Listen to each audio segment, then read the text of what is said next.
Akkalkot Sri Swami Samartha Leelamruta, written by Srimati Matangi Balagi and Sri J.H. Barratt. Chapter 47b. Yesterday we left the chapter at 47a because 47 chapter had got two divisions. Cure of Brahmin's stomach ache. Sridhara, a Kannada Brahmin, was suffering from severe stomach pain. He stayed in Ganagapur and was doing service there. One day in his dream, Sri Datta appeared in the form of Sadhu and said, "Squeeze the juice of shipuri leaf and mix it up with dry ginger and have it. Your stomach will ache completely cured." When Sridhara woke up in the morning, he remembered his dream. He did not know what a shirpuri tree is. Even after asking the people there, they didn't even know. The Brahmin was worried and slept in the temple that night. Dattatreya again appeared in the dream and said, "One Sri Paramahamsa is in Akkalkot. He knows what shirpuri is." The next morning, Sridhar travelled towards Akkalkot. Sri Swami was sitting near the well in the Maruti temple complex. When he saw Sridhar, Sri Swami said, "Hey, shirpuri is a lemon tree. If you take shirpuri juice and mix it up with the dry ginger powder and rock salt and drink it for 3 days, your stomach will be cured."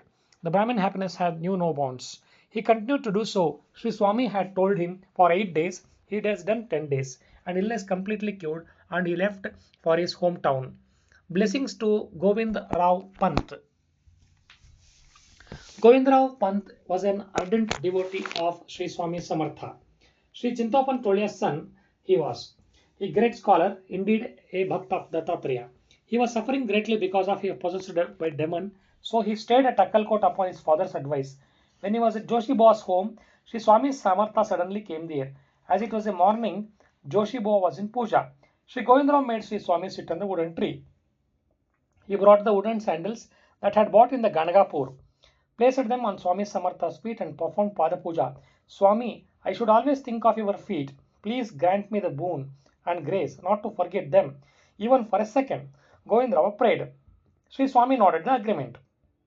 In agreement, Govindrao asked Sri Swami, "Are you the one who is in the Sangam?" Upon the hearing this, Sri Swami said, "Yes, yes, I am the one who was in Sangam," and got up and left. One day Sri Govindrao had a dream. He saw wooden padukas instead of Sri Narasimha Saraswati paduka in the Sri Kshetri Ganagapura. Sri Swami Samartha was sitting in the sanctum, and he then wore the padukas. Govindrao inquired the devotees gathered there, "Who is sitting in this temple?" They said, "He is Akkalkot Maharaj Sri Swami Samarth."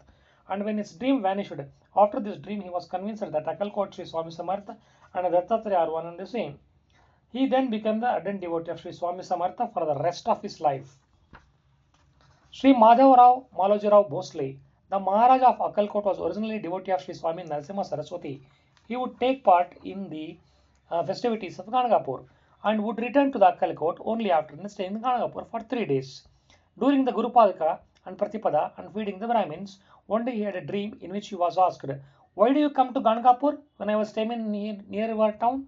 The dream rounded out to be very real. Since then, Maharaja used to receive the darshan of Sri Swami of Akkalkot. He kept Sri Swami Samarth Padukas in his puja room and worshipped Sri Swami's Paduka by applying perfume just like he used to apply to Padukas to Dattatreya and Narasimha Saraswati.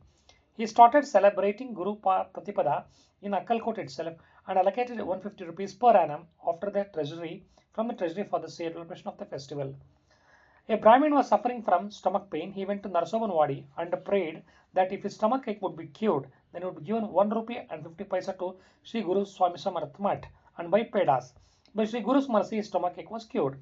However, he completely forgotten this prayer. 10 years later, he came to Akkalkot to receive the darshan of Sri Swami Samartha. Upon seeing him, the Swami asked, "Hey, Mahan Chodh, where are my pedas?" Thus he reminded the devotees of his prayer and allowed to him to fulfill. Swami's miracles are infathomable. Even though his words were very scolding, it is an Ashirvada for me. Here ends 47th B chapter of this pious book. In the next chapter, we shall see 47C part of this book. Sri Swami Samartha.